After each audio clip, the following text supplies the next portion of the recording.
Hello.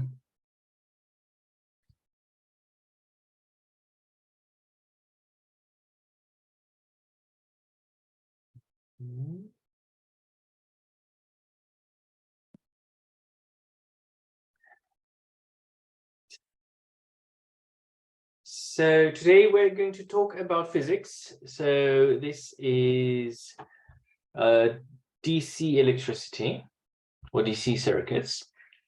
Let me share my screen.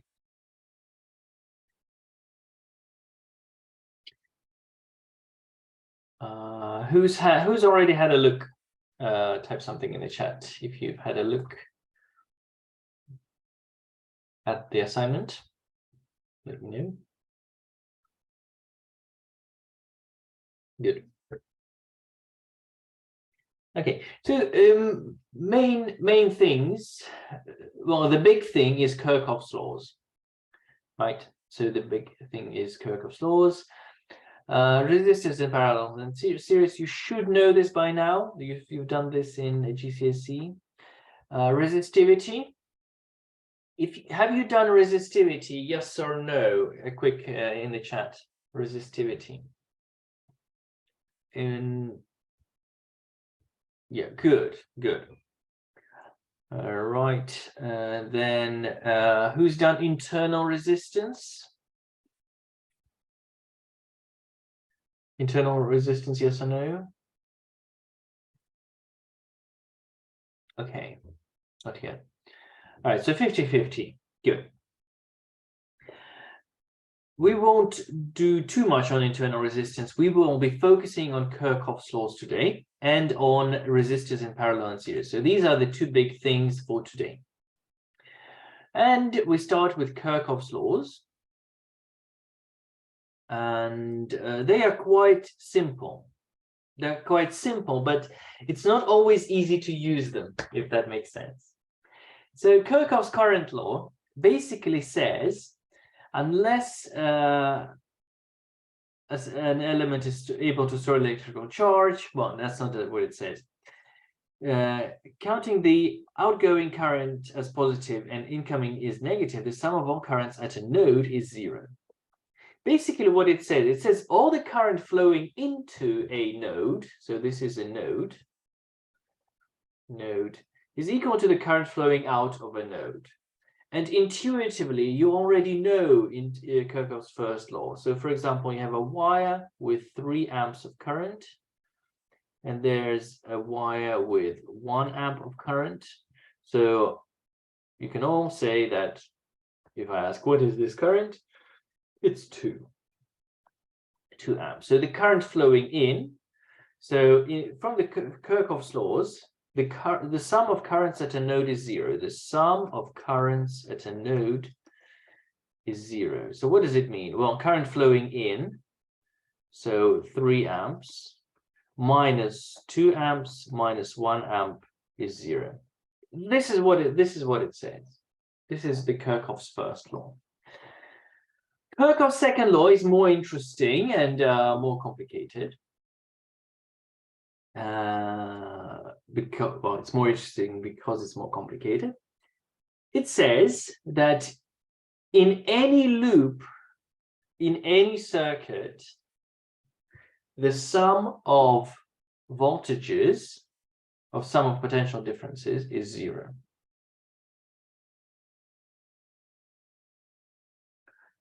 So what does that mean? Well, let's have a look. Let's take a simple circuit. Let's say a battery, a resistor, a lamp, another resistor. You have the EMF of the battery, electromotive force, V1 on the resistor, V2 on the lamp, and V3 on the other resistor. What it says that the sum of voltages is 0. So if the sum of voltages in a loop is 0. So this is a loop, The sum of voltages should be 0. So EMF plus V1 plus V2 plus V3 must be 0. Well, in reality, you know, it's not the case, because if the battery is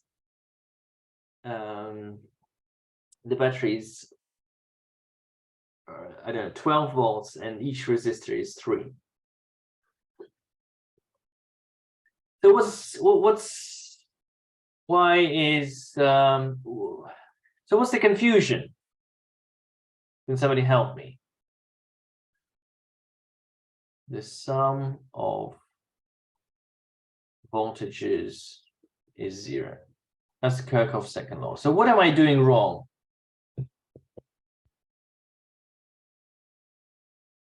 Because let's say this is 12 volts, this is 2 volts, this is 3 volts, and this is 7 volts.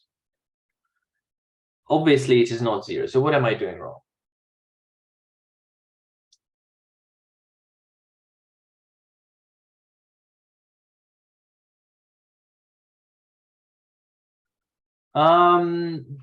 Good attempt, but no, that's not the reason. It's not the energy lost in the resistance. It's to do with the voltage drops. What do you mean? Yeah. Well, the way I sort of think about Kirchhoff's second law is the sum of the EMFs is equal to the sum of the voltage drops across each component. So the sum of the EMFs, which are pushing the charges around the circuit, is the same as the voltage drops from each component, yes, taking the charges out. Yes. In a simple scenario, that is true. The battery gives you power, it gives you energy, and the resistors take the energy away. So you can say, because the energy, so this is clearly is wrong. So what it actually says, that the battery is giving you energy, so 12 volts, so plus 12 volts, and the resistors are dropping the voltage, so minus 2 volts, minus 3 volts, and minus 7 volts, and that is indeed 0. So this is true. But if you have a complicated circuit, and we'll do complicated circuits today, like this one, well, you don't really know where you increase and where you decrease voltage, because if you go the other way around, if you go through the resistor backwards, the voltage will have to be with a plus. So there are certain rules that you can use. So to identify, so how I like to put it, you choose a direction in which you move. Choose a direction.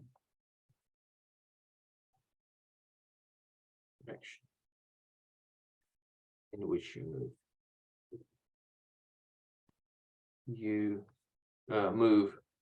move round the loop.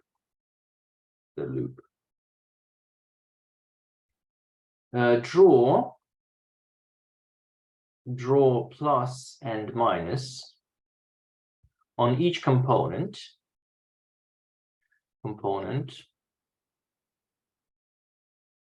indicating where the potential is higher.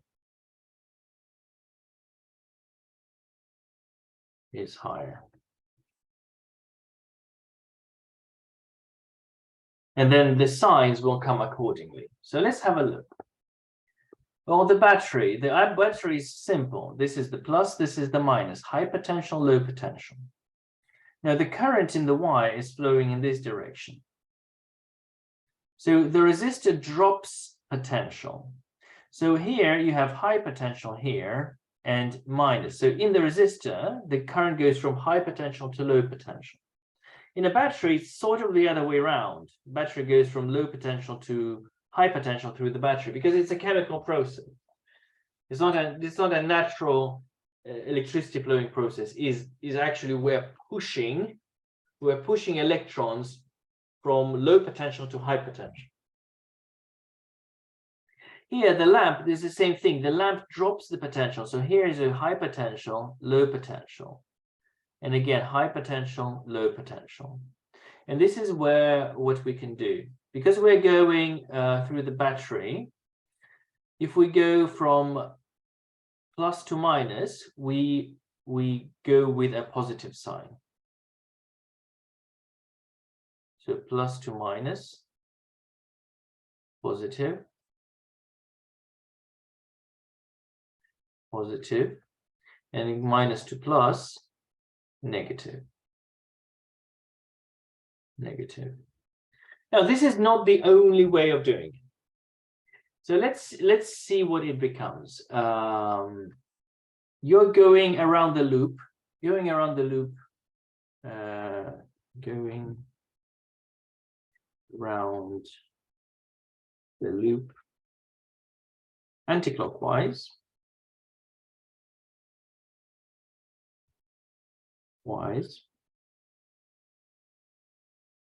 You have minus EMF because it is going from minus to plus, right? Minus EMF plus V3 plus V2 plus V1 is equal to 0. And this turns into something you are already very familiar with, V1 plus V2 plus V3. Okay. Do you understand the logic behind the plus and minus placed on the components? I repeat my question. Do you understand the logic behind placing the plus and minus on components? Good. And if you go from plus to minus, you use the positive sign, and when you go from minus to plus, you use the negative sign. You could do it the other way around, actually. It doesn't really matter as long as you're consistent. So because we'll be using Kirchhoff's laws in complicated scenarios, we kind of need this to be this anal about it. Be very careful on how we use it. All right. Now, the first problem, prove the formula for series and parallel resistors. This is a very typical A-level question. I've seen it a couple of times in A-level, so beware. So let's start with series. Series is easier. Series. Let's say, and for simplicity, we will use 3 resistors. So R1, R2, and R3. So using Kirchhoff's second law. Kirchhoff's second law is the voltage law. So the current goes this way. Current goes this way, so this is plus, this is minus, this is plus, this is minus, this is plus, minus, plus, minus. So the current flows this way. So you have minus EMF plus V1 plus V2 plus V3 equals 0. Therefore, EMF is equal to V1 plus V2 plus V3. Using Kirchhoff's first law, is, well, basically saying the current flowing into a resistor at any point is equal to the current flowing out of the resistor. That means that the current, well, if you put a node here, current flowing through the first resistor is equal to the current flowing through the second resistor. And here you place a node, current flowing into the node is equal to the current flowing out of the node. So effectively, we're saying that I1 is equal to I2 is equal to I3. And let's call it I for simplicity. So I is the current in each of the resistors. And now all we need to do is, using the Ohm's law, we can say that the voltage is equal to the current times the resistance. Therefore, EMF is equal to I R1 plus I R2 plus I R3. But also, resistance, the total resistance is the EMF divided by the current flowing. Therefore, EMF is equal to R total I. So substituting that into here, we get I R total equal I R1 plus I R2 plus I R3. I cancels, and we're left with that the total resistance is equal to R1 plus R2 plus R3. And you can easily expand this to n resistors in series.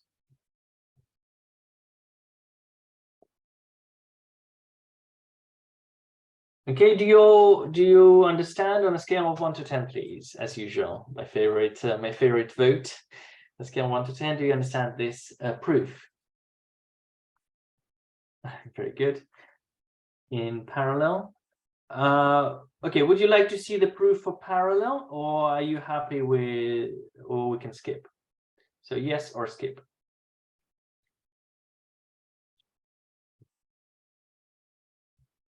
Ooh. In parallel. So you have a battery, and let's say you have 3 resistors, R1, R2,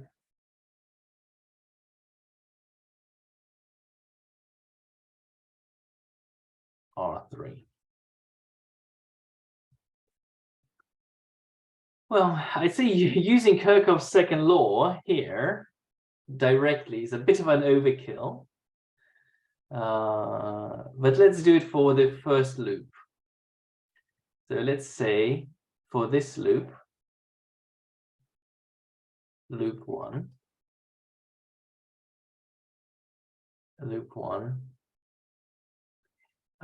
we can say that, so there is a current flowing here. So there's a plus, minus.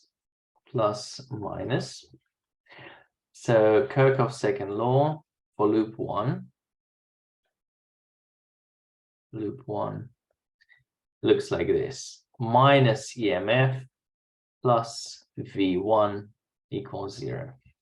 In other words, E equals V1. Okay. I won't do the whole thing, but okay. Let me use the Kirchhoff's second law in an unusual scenario with no battery. That's the thing. You can still use Kirchhoff's law without a battery. But you know that the current flows from left to right. The current flows this way. So you're going plus, minus, plus, minus. So Kirchhoff's second law for loop 2, let's call it loop 2, looks like this. So let's say we are going around the loop anti-clockwise. So we're going from minus to plus. So we go minus V2, minus voltage on the second resistor, because and then we're taking plus V3, and that must equal to 0. In other words, V2 is equal to V3. So we use Kirchhoff's second law strictly to explain why voltage in parallel is the same. Well, we knew this already, but now we know how to prove it using Kirchhoff's law. And once again, you'll never need to use Kirchhoff's second law to prove voltage in series is parallel. Voltage in parallel is the same. But you will use it in complicated scenarios where it's very unobvious what the voltage is. Okay, so hopefully that makes sense. Could I get a vote? Does that make sense? Like the way I use the Kirchhoff's law going around the loop here on a scale of 0 to 10, please.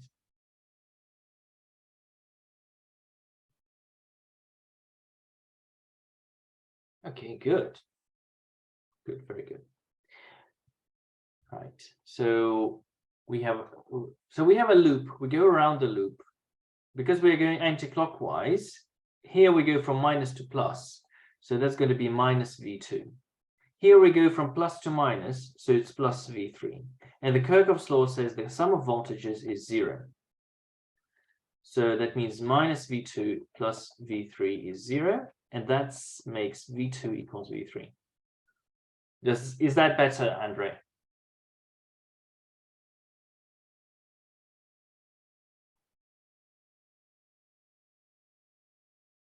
Okay. Right, but as I said, using Kirchhoff's second law here is overkill. So all I wanted to say is that according to Kirchhoff's second law, EMF is equal to V1 is equal to V2 is equal to V3. And I don't need to use Kirchhoff's second law to prove that. It's obvious. Yeah, voltage in parallel is the same. You know this from year 7. Year 8 probably. Okay, EMF is this. Then you use Kirchhoff's first law, and here so this is current from the battery. Let's call it current 0. We'll call this current 1. We'll call this I2. And we'll call this I3. From the Kirchhoff's first law, we know that current 0 is equal to I1 plus I2 plus I3. Also, we know that from the Ohm's law that the voltage, no, not the voltage, the current is equal to the voltage divided by the resistance. In other words, I0 is equal to V1 over R1 plus V2 over R2 plus V3 over R3. So I replaced I1 with V1 over R1. I0, on the other hand, so if you have a total resistance of the circuit, also, I0 is EMF divided by R total.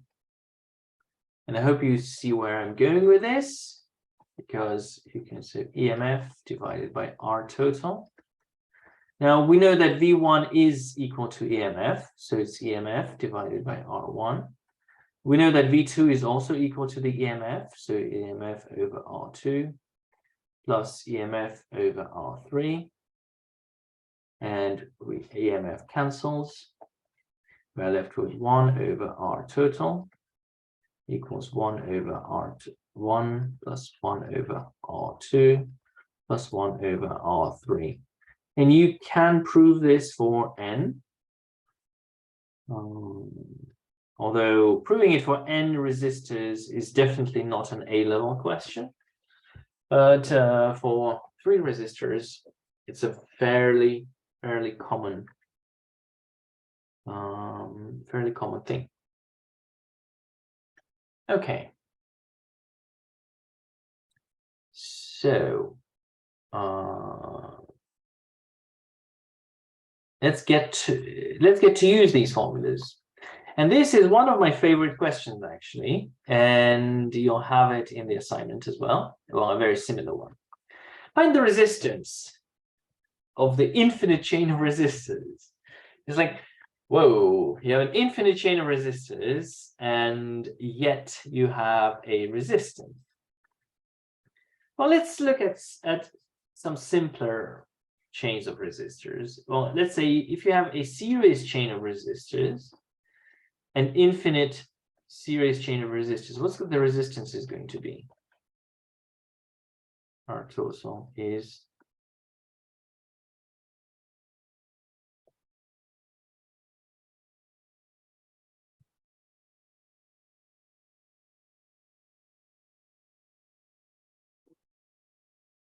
if you have an infinite series chain.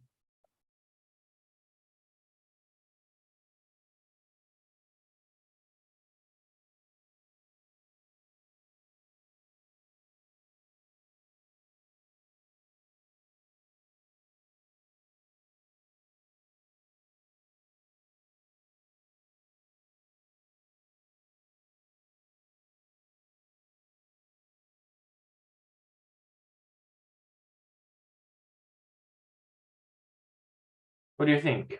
What's the resistance of an infinite chain or an infinite series chain? It's not a trick question. It's infinite, of course. Resistance is equal to infinity. Well, tends to infinity. And what about a parallel connection? Parallel connection.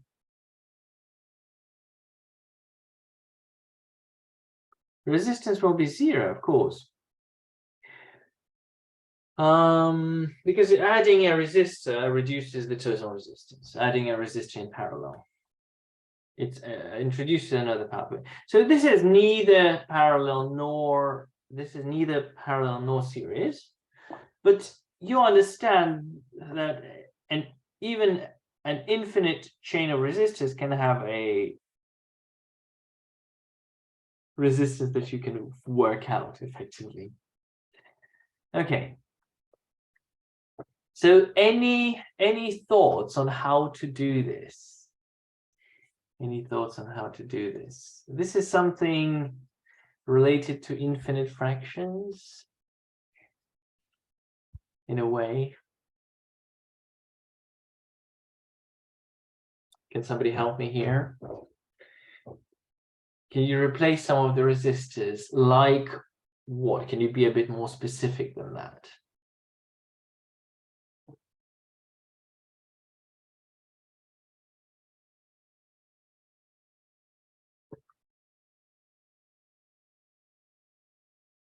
Get rid of the infinite chain. Well, yes, you can. Okay. So let's say that the infinite chain, that this thing, has a resistance, and let's call it R sigma. R sigma is the resistance of this chain.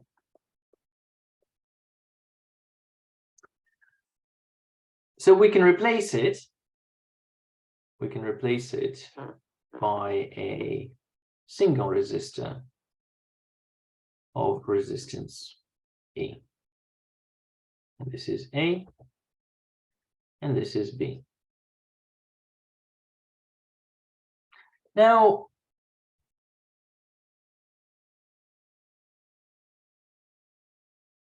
what do we do now? Or how can we, what can we do next?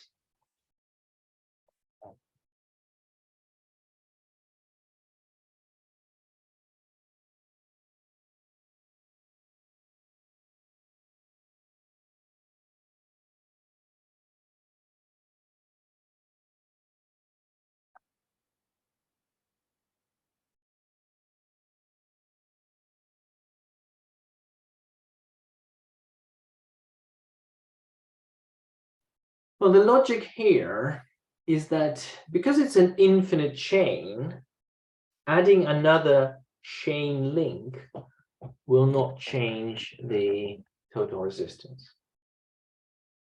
So adding another pair of resistors will not change the total resistance. So here if we add another resistor like this, and another resistor like that,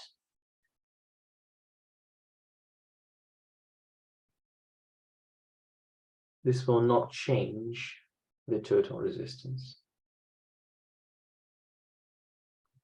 So let's say we have the infinite chain here, and it's equal to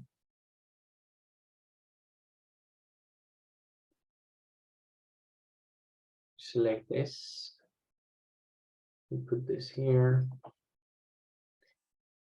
and we replace it.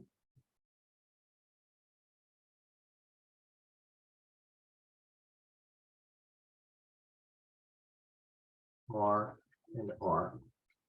So the resistance of this must equal to the resistance of this. Okay? So the resistance of this combination must also equal to R sigma. R sigma. Okay? And now what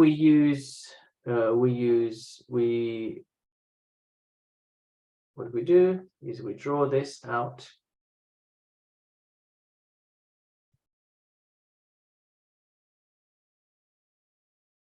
How do we know R sigma is parallel?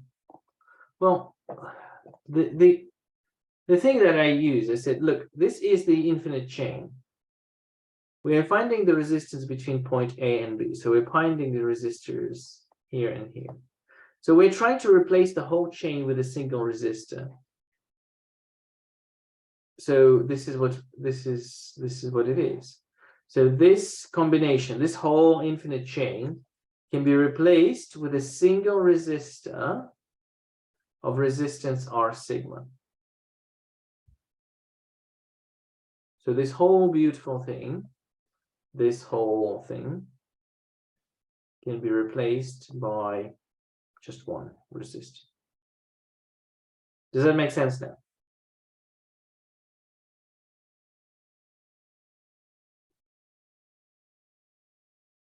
Okay. And putting another pair of resistors, one in parallel and one sort of in series, the resistance won't change because adding another link to an infinite chain won't change the total resistance.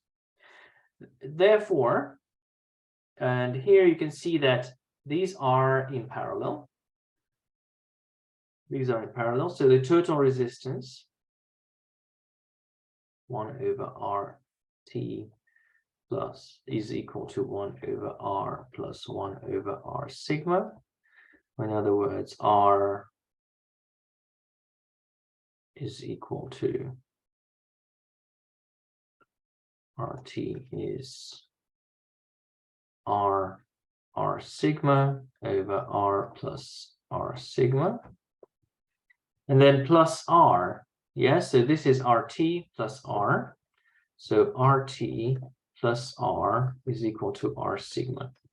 In other words, R sigma over R plus R sigma plus R is equal to R sigma. And now we do something to it. So R sigma over R plus R sigma is equal to R sigma minus R. You multiply this by, say, R sigma is equal to R sigma squared minus R squared. I did not really expect that. Oh. Did I do something wrong? Just let me check. Oh no, it is correct.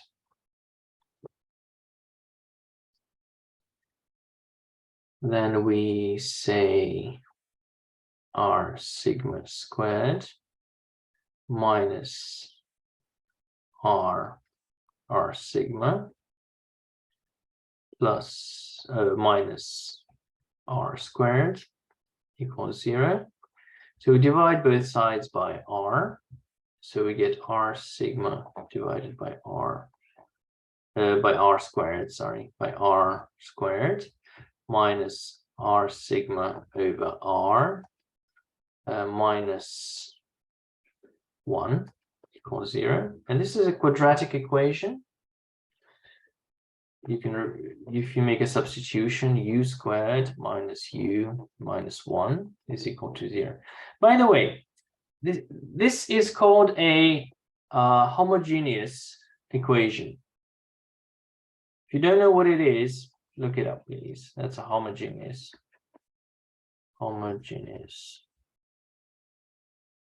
equation. It's very valuable if you know what it is and you know how to deal with them, because they're all solved in the same way. You always divide it by the highest power of one of the variables squared. Homogeneous equations. You also saw homogeneous equations in trigonometry. So, for example, sine squared x plus 3 sine x cos x minus cos 3 cos, no, 3 is a bad number in here, but 8 minus 8 cos squared x equals 0. That's also a homogeneous equation. And the solution was to divide by cos squared x, because then you get sine squared over cos squared x, that is tan squared x, plus 3 tan x minus 8 equals 0. And then you have u squared minus 3u minus 8 equals 0, which is a quadratic. So homogeneous equations, powerful stuff. Do look it up. So we find u, and there are two solutions. U is equal to, I'm going to be a bit lazy here, so I'm just going to write down the solution.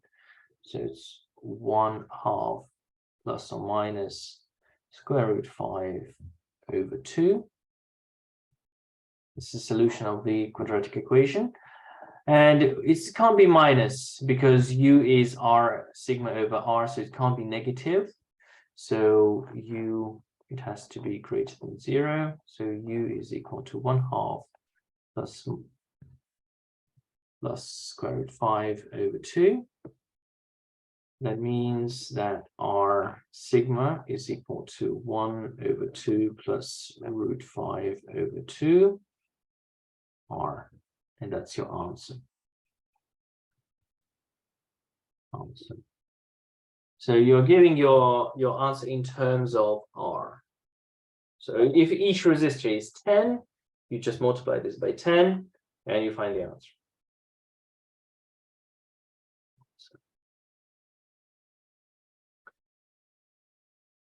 Yes, so using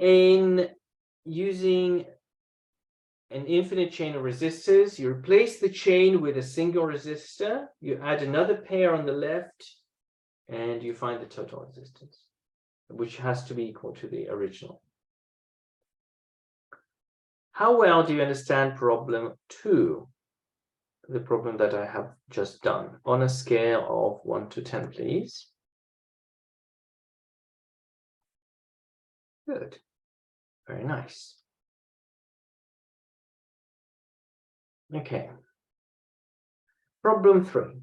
Problem 3, we start exploring. Kirchhoff's laws. So we're looking at more complicated scenarios.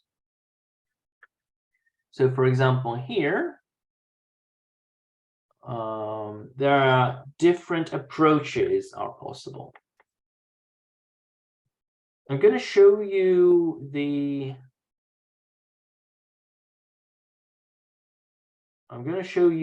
Kirchhoff's law approach, and then I'm going to show you the intuitive approach. Or maybe No, actually, you know what? I'll show you the intuitive approach first, because then it will make more sense when I do the Kirchhoff's law approach. So first method, intuitive approach. Intuitive approach.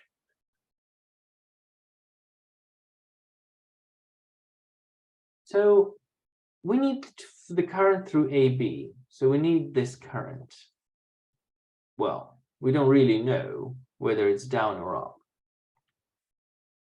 but you can guess. Does anyone help me? Do you think it's up or down? Look at the resistors. Is the current up or down?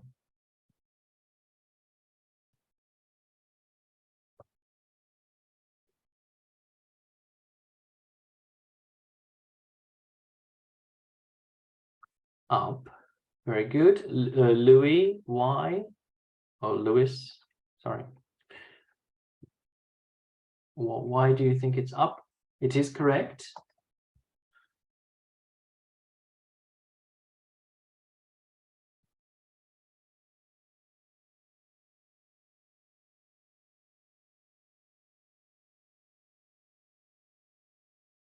Because less current goes through to R. Yes, so basically the current flows from the battery. Now here it looks, left is R, right is R. Doesn't really matter which way to go, because half the current won't go this way, half won't go this way. Now here, you'll see that more current will flow through this resistor than through this resistor. So some of the current will be redirected to this. It's like a new road.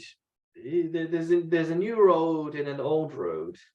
Yes, so the new road allows more cars per hour. So the cars are more likely to flow through that. Okay, so, and this is the intuitive approach. So current in AB up. Okay. And we can redraw the circuit.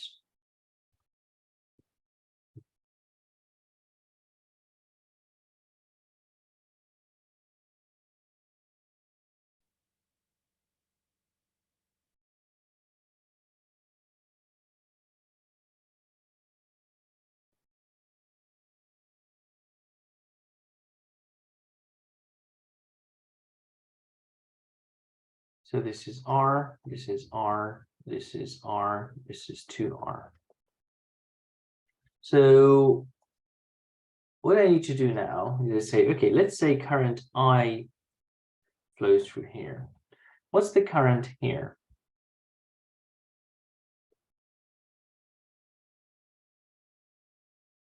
Current I, what's the current in here?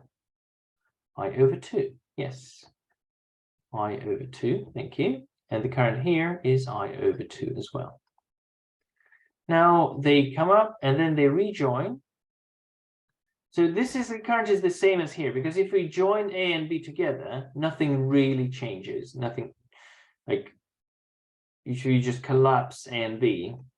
From the point of view of current, nothing changes. So what's the current in here and what's the current in here? So what's the current here first? I over 3 alpha, yes, brilliant. 3, and hence it's going to be 2I. Oh no, sorry. No, it's not I over 3. Who can correct me? Who can correct me in alpha? What's the current here? 2I over 3, yes, 2I over 3, because the current is more likely to flow through here, and it's I over 3 here. So a third of the current, and then current rejoins to I. If you just replace this, so this is I, This is I over 2. This is I over 2. This is I over 3. And this is 2I over 3. And using this node, you can see that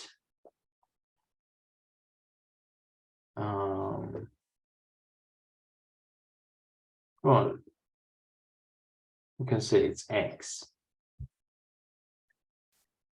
You can, so let's say X. So I over 2 is equal to X plus I over 3. There you can work it out. X is a 6, I over 6. Now we need to know what I is, because we're not given I. We're only given R and EMF. Okay, so current is equal to EMF divided by the total resistance.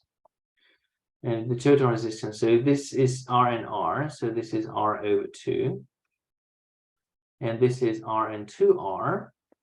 So 1 over R is equal to 1 over R plus 1 over 2R. So 2 and 2, so that's 3 on 2R. So R is equal to 2/3 R. So this is 2R over 3. And so it's going to be EMF divided by R over 2 plus 2R over 3. So that's 3, 6, 4, 6, 7, 6 EMF over 7R. Okay. Sorry. Shouldn't do that. 3R, 2R over 3, which is 6 EMF over 7R. This is the current, and then X, the current through AB, current through AB is equal to I over 6, which is EMF over 7R. And this is your answer.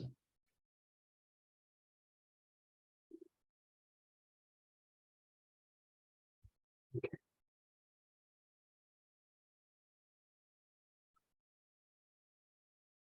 This is your intuitive approach. Now, if you want to use the Kirchhoff's law, like the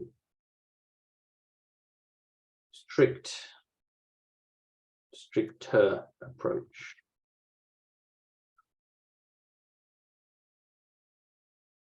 so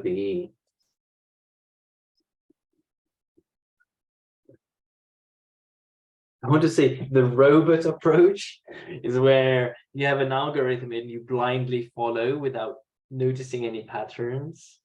The non-intuitive approach, what do you call it? Well, something, I don't know. The Kirchhoff's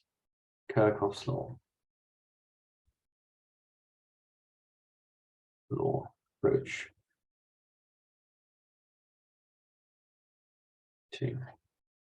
So to do the Kirchhoff's law, so first you write down the currents. So let's call it I0. Let's call it I1. Now, it's quite obvious here that this current is also going to be I1.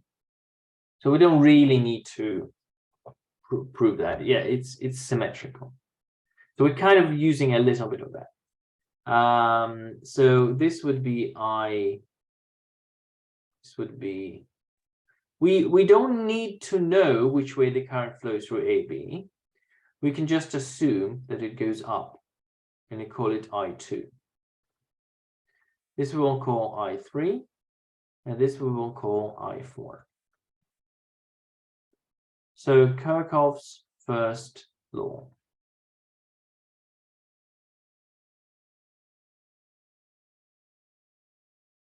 Kirchhoff 1. So first of all, we write that I0 is equal to I1 plus I3. Second, we write I1 is equal to I2 plus I4. And I1 plus I2 is equal to I3. So these are the three. Also, we can write that I3 plus I4 is equal to I0. Kirchhoff's second law, and we need to choose a loop. So let's choose this loop, for example. So this is plus, this is minus, this is plus, minus, plus, minus. So we can write minus EMF, because we go from minus to plus. Yeah, we're going clockwise. Plus V1, which is I1R.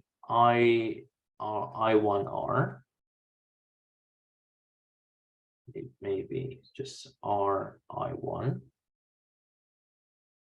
minus plus 2RI4 equals 0. Choose another loop.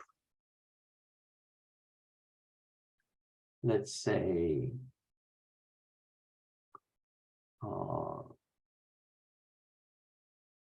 you can choose this loop, for example,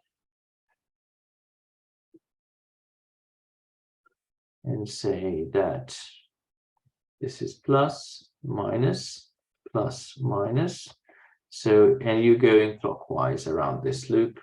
So you're going RI3 minus 2RI4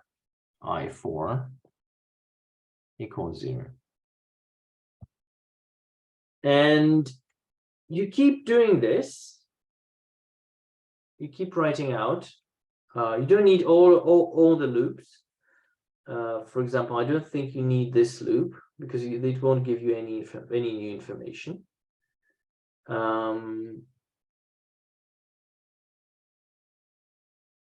But you might want to use this loop.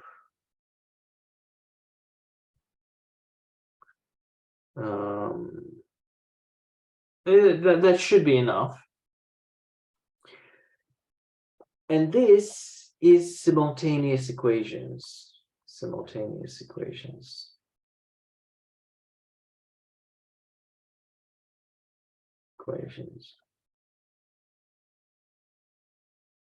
You need to solve for I0, I1, I2, I3, I4. So there are 5 unknowns, and currently we have six equations. So we should be covered. Should be able to solve it.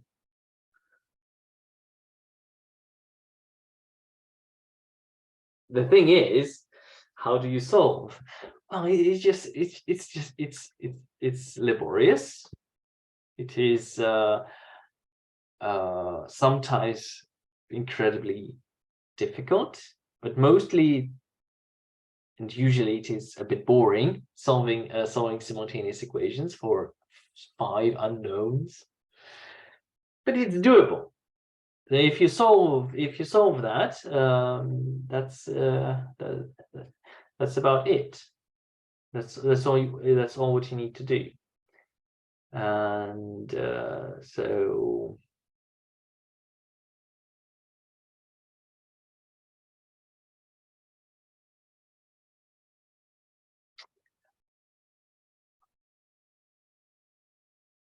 Do you understand what to do next? Like, if I gave you these 6 equations, do you know what you need to do what you need to do now? Yes or no, please. And you can imagine that this is not an easy task, but it's doable.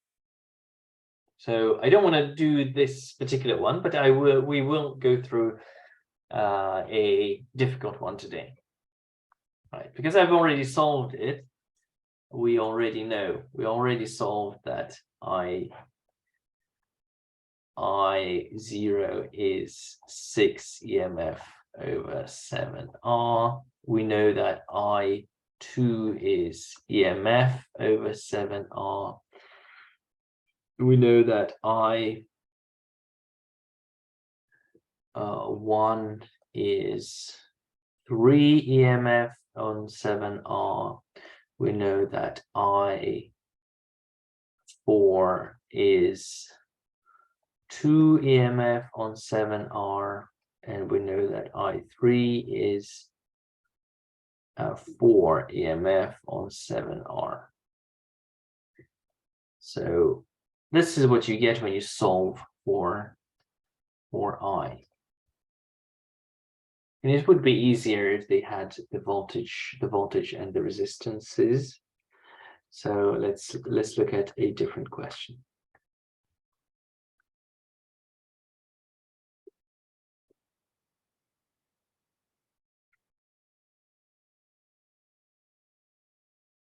Okay, find the current that is. No, so before we do this, let's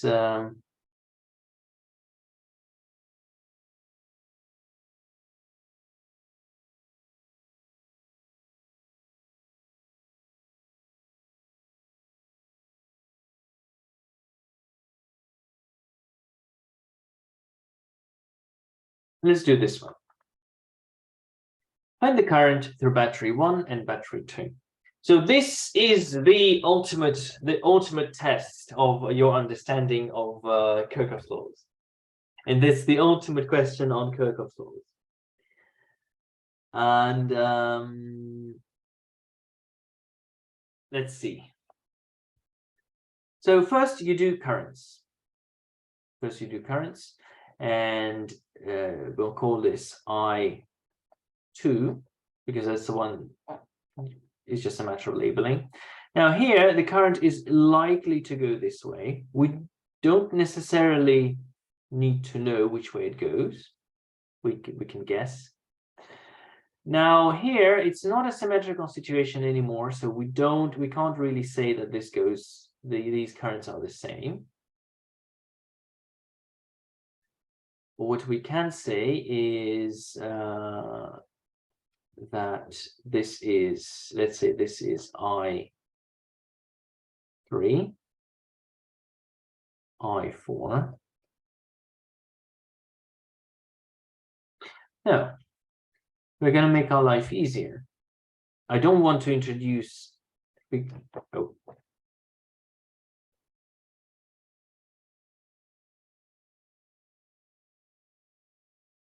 I don't want to introduce unnecessary currents. So instead of writing I4, what can I say here? Can I do it in terms of I2 and I3?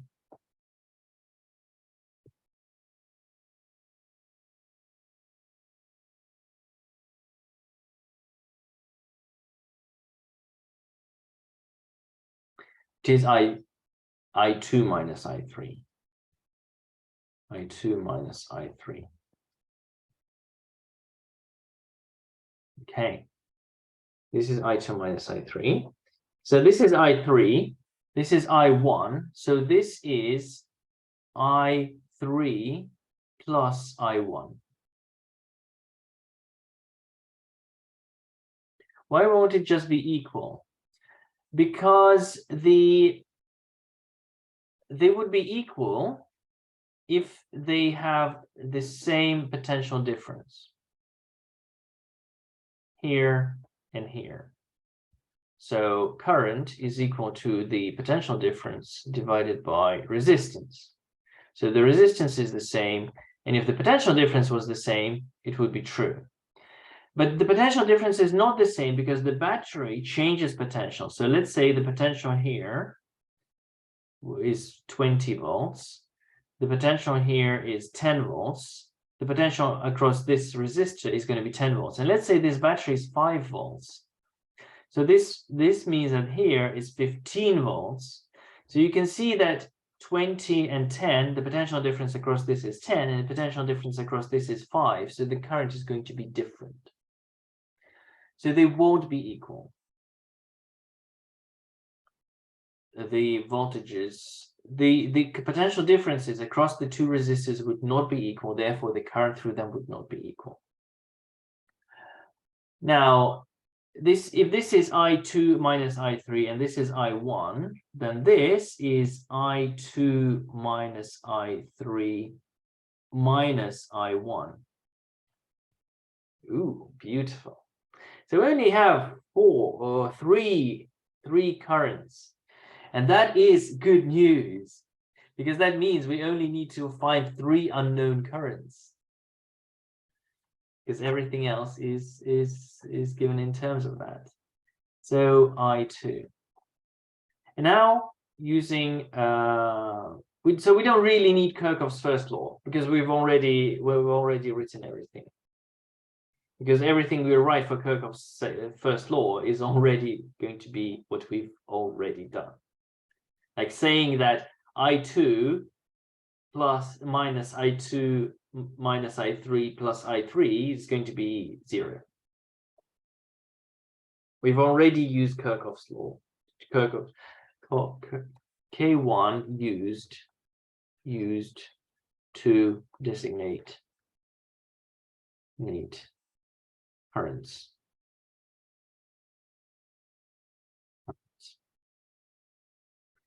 Now we use Kirchhoff's second law. Kirchhoff's second law, and let's use it for this loop. So we have 3 unknowns, so we need 3 separate loops. So plus minus, plus minus, plus minus. So Kirchhoff's one for the red loop. Red loop is minus EMF 2 plus I2 minus I3 multiplied by R plus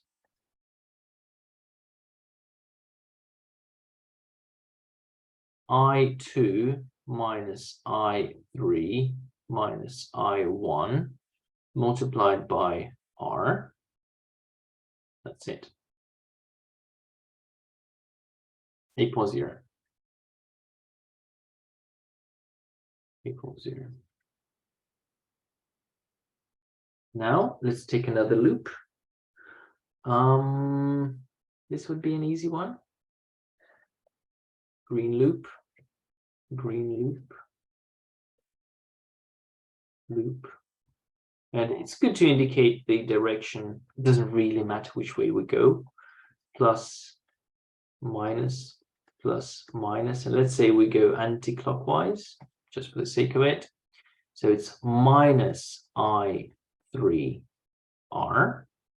plus I2 minus I3R. Now this is plus and minus, so we go from minus to plus, so it's going to be minus EMF 1 equals 0. And since we have 3 unknowns, we need 3 equations. So let's choose another loop. I think this would be a valid loop. So a magenta loop, or purple, pink loop. So plus minus, plus minus, plus minus. So we're going EMF 1. We're going from minus to plus, minus EMF 1 plus I3 plus I1 times 3R minus I2 minus I3 minus I1 R. And here, once we've written this out, if we haven't messed it up, you'll be able to solve it. It's not the easiest task in the world to solve it, but it's definitely doable. So let's expand. So, you know what? You can divide by R. You can divide by R. So it's going to be I2 minus I3 plus I2 minus I3 minus I1 equals EMF2 divided by R. So here we have minus I3 plus I2 minus I3 equal EMF1 divided by R. And finally, this loop, I3, I1 plus I3 minus I2 plus I3 plus I1 is equal to EMF1 over R. Okay. So here we get 2I2 minus 2I3 minus I1 is equal to EMF2 over R. Here we get I2 minus 2I3 is equal to EMF1 over R. And here we have 2I1, so it gets 2I1. Oh no, so it's 4I1. 4I1 minus I2 plus 3 plus 4 plus 4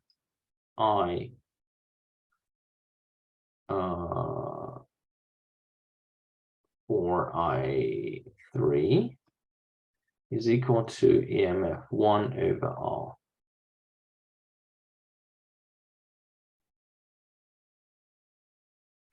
Okay, so the second one is the easiest one. So here I go I2 is equal to EMF1 over R plus 2I3. And I can sub that into the first one. So I got 2 times EMF1 over R plus 4I3 minus 2I3 minus I1 equal to EMF2 over R. So that's 2. So here I got I1 is equal to 2 EMF1 over R minus EMF2 over R plus 2I3. So I expressed I1 in terms of I3, I expressed I2 in terms of I3, and all I need to do is sub that into the first one. So this is nothing extraordinary. It's just a very, very careful, because very, very careful substitution.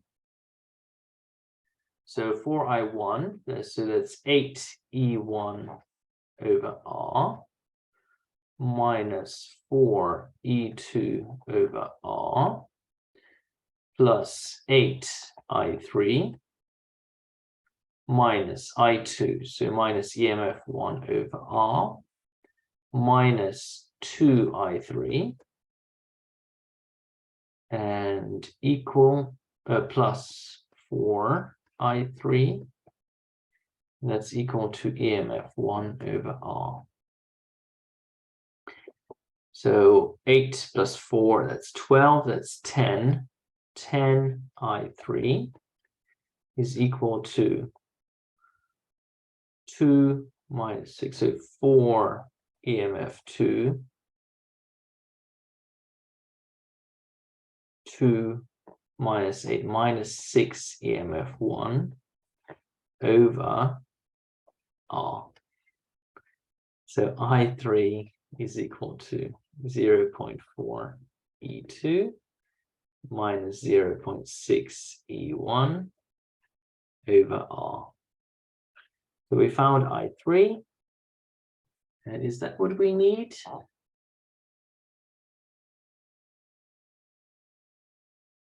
No, we need I1. Oh, we need I1 and I2. Okay, so we just sub that into I1.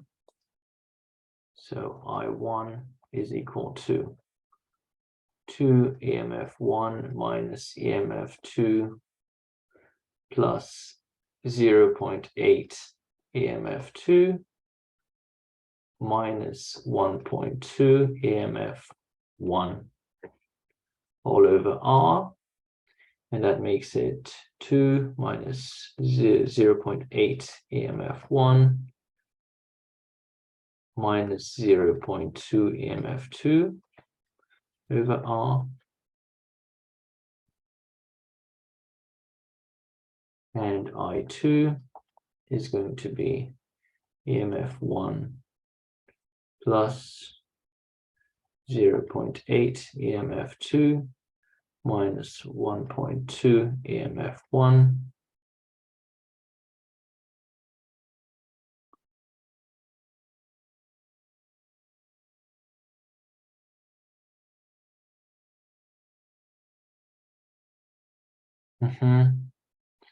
plus over R, and that's equal to 0.8 EMF2 minus 0.2 EMF1 over R. So we found the currents. So obviously the problem would be much easier if we had numbers. So for example, if EMF1 and EMF2 were given, but all you need is to substitute and get. So this is how you use Kirchhoff's laws. You label the unknown currents. You look at how many different currents you have, and this is the number of equations that you need. Number of independent equations, so number of independent loops.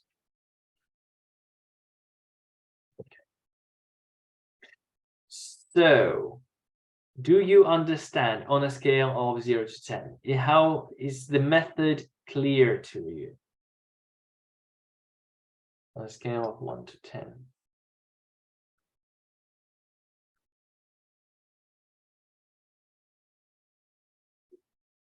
So I really advise you to try this exact problem by yourself, and just to see that you can do it and obtain the same result, or prove that my result is wrong, which could be true.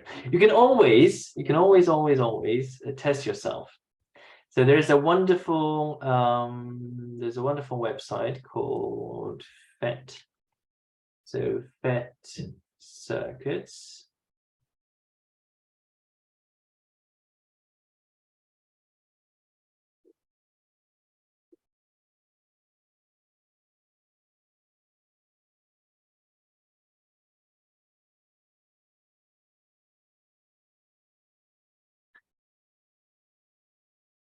So battery, 2 batteries, and there is a resistor, another resistor, another resistor, and another resistor. some wires. And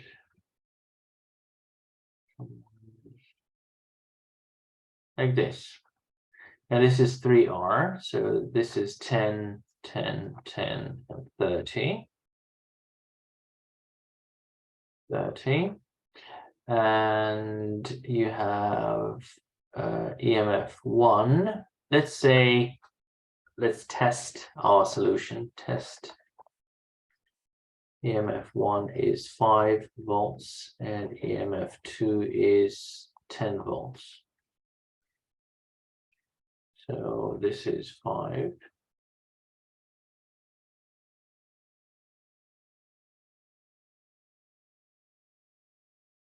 And this is 10 volts. This is 10 volts. Then I1 must be equal to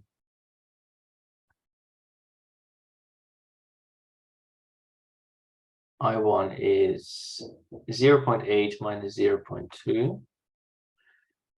0.8 EMF 1 times 5 minus 0.2 times 10 divided by R is 10. 10 ohms. So current 1 must be 0.8 times 5, that's 4, minus 2, so that's 2 over 10, which is 0.2 amps. Ta-da-da-da, moment of truth. We take an ammeter and we stick it in. What went wrong?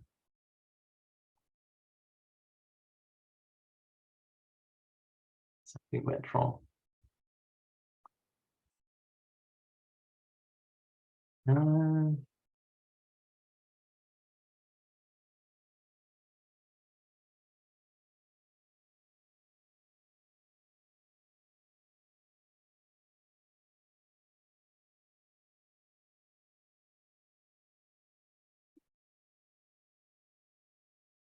At what point did I do this? So let's say if we are with I3. I3 is 0.4 times 10 minus 0.6 times 5 over 10. So 4 minus 3 over 10, which is 0.1 amps. This is I3. I3, which is this one.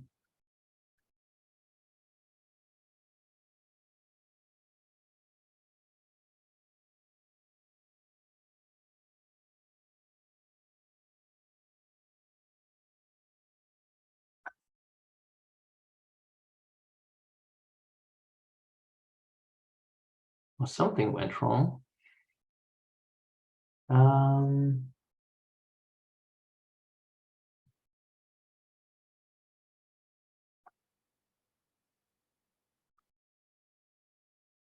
But I think 0.1 is here, 0.2 is here.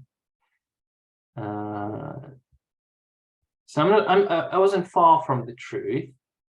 So what went wrong?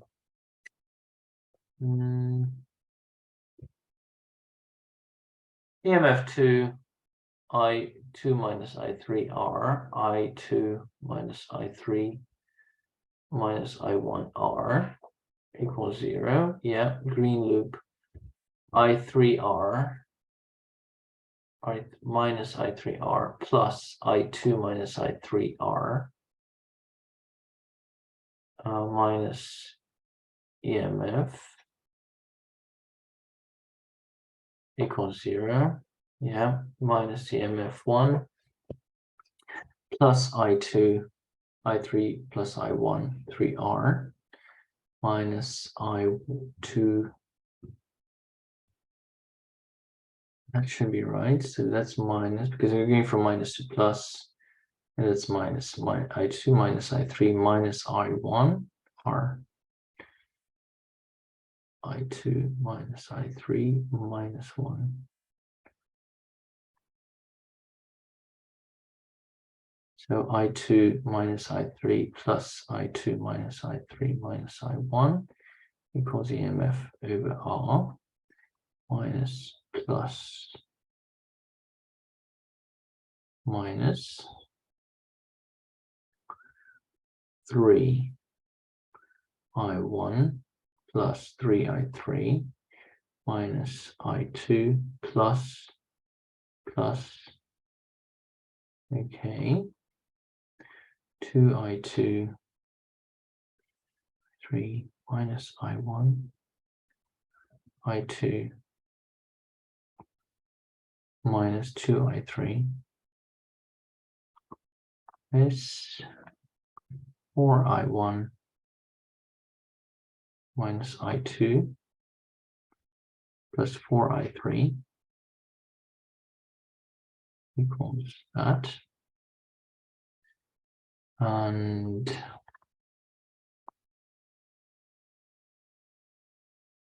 I2 is equal to E1 over R plus 2 I3. Plug that into here. 2 times that plus 4 minus 2 I3 minus I1.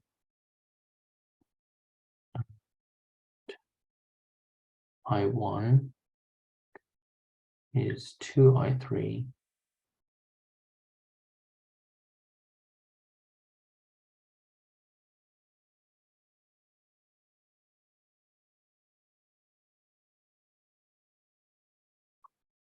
4 and 8 E1 minus 4 plus 8 minus E1 minus 2I. Can't see the error. Sorry about that. 7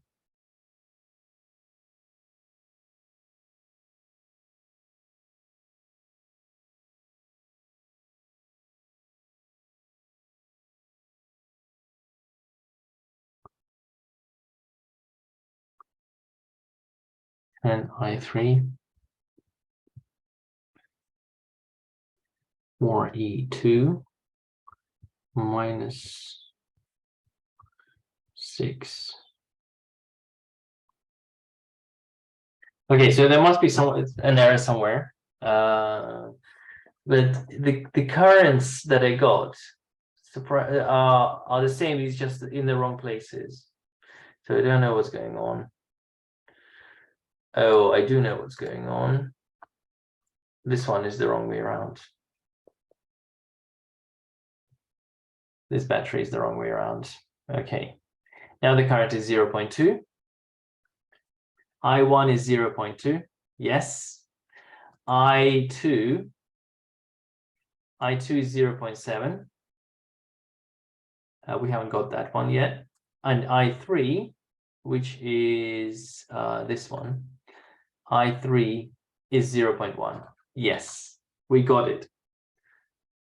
So I2 is, should be 0.7. So let's see, is 0.8. 0.8 times E2, which is 10, minus 0.2 times E1, which is 5, divided by 10. So that's 8 minus 1 over 10. That's so satisfying. 0.7 amps. Good. Yes. We've done it. And as you can see, I2 is 0.7, and here it is, 0.7. 0.7. So this is a way how you can test yourself. So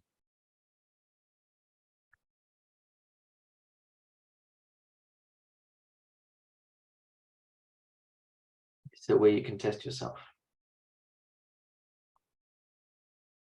This is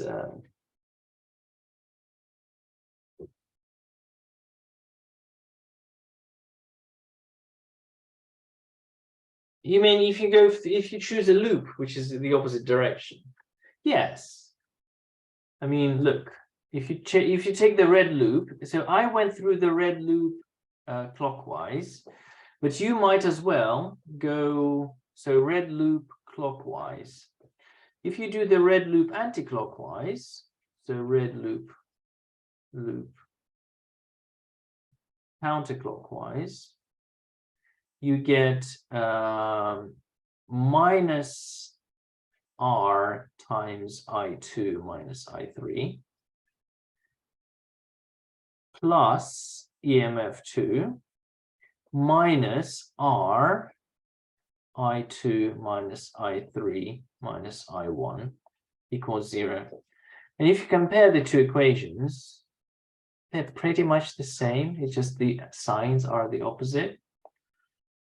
If you compare this to this, it's the same equation.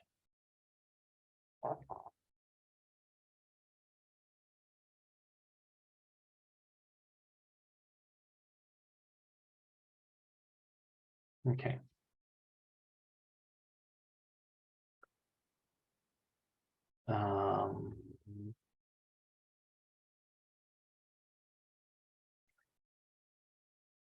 So this question looks at potential differences in a slightly different fashion. So let's have a look. You have a potential plus 100 volts. And here,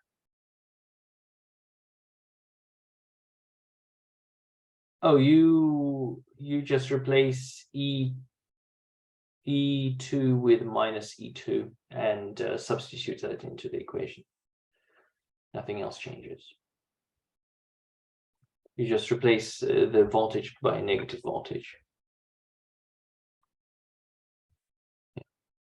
So this is plus 100 volts. This is the earth, and the earth means that this is 0 volts. So potential difference between this point and this point is 100 volts. So if you put a voltmeter here, the voltmeter will display 100 volts. Or probably not, because it's not a perfect circuit, but something close to 100. And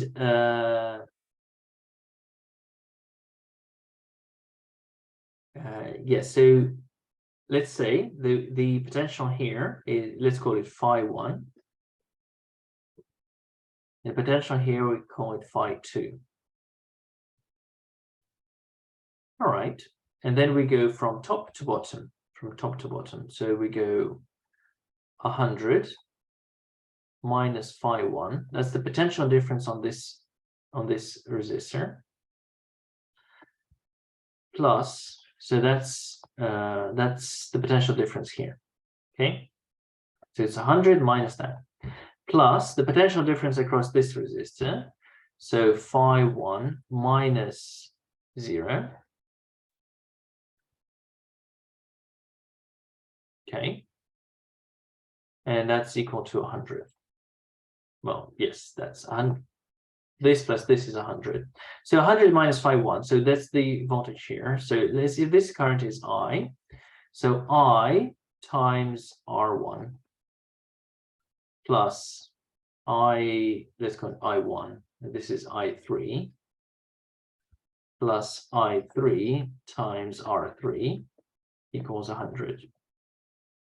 Then you do the same thing here. So you go 100 minus phi2 plus phi2 minus 0. And that's equal to 100 volts. So the potential difference here plus the potential difference here is equal to 100. So this is I2 times R2 plus I4. Well, you don't really need I4 here, because here you can put I1 minus I3. And here is I2. So here is going to be I2 plus I1 minus I3. So instead of I4, you can put I2 plus I1 minus I3 times R4. So this is another approach. So what you do is you say, so let's say you have 100 volts here, 100 volts here. You have a resistor, a resistor, a resistor, and here. And this is 0 volts. You say, okay, this is phi 1, this is phi 2, and this is phi 1, this is phi 2, and we have 100 minus phi 1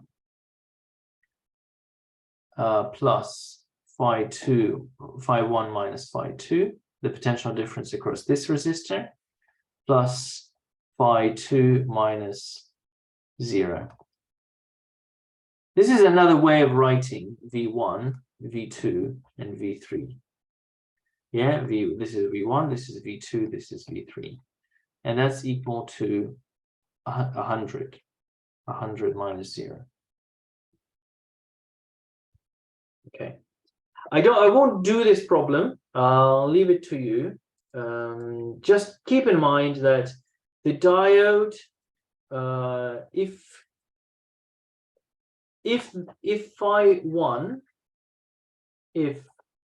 phi 1 is greater than phi 2, then the resistance of the diode is 0. And if phi 1 is less than phi 2, then the resistance on the diode is infinite. In other words, the diode is not there and the wire is not there, and there's just a gap. Okay, so if the voltage on the potential difference on phi 1 is greater, then so you need to look at two cases. That when if phi 1 is greater, then it's just a straight wire, and if phi 1 is less than phi 2, there's no wire at all. There's no wire at all. Okay. Right. Anything else? Here is the same scenario. Now, if the potential here is higher than there, then this is just a straight wire. There's no diode. And if the current is flowing backwards, well, there's no wire at all. So this is just an empty, this is an open circuit. So you just need to look at the two circuits. And the last one, okay, we don't have time for this one. I have to go. I hope this was useful. Now, for this assignment, you are given 4 weeks. You're given an extra week, so we'll have another webinar on this topic. So enjoy, and yeah, Easter is coming soon. Oh, that's so quick. I haven't unpacked, and it's already Easter. That's bad. But the maths assignment is on exponents and logs, and it's coming tomorrow. We've almost finished writing it, or finished creating it. What are pags?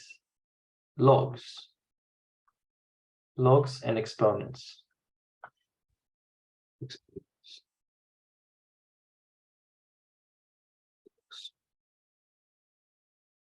All right, enjoy. See you.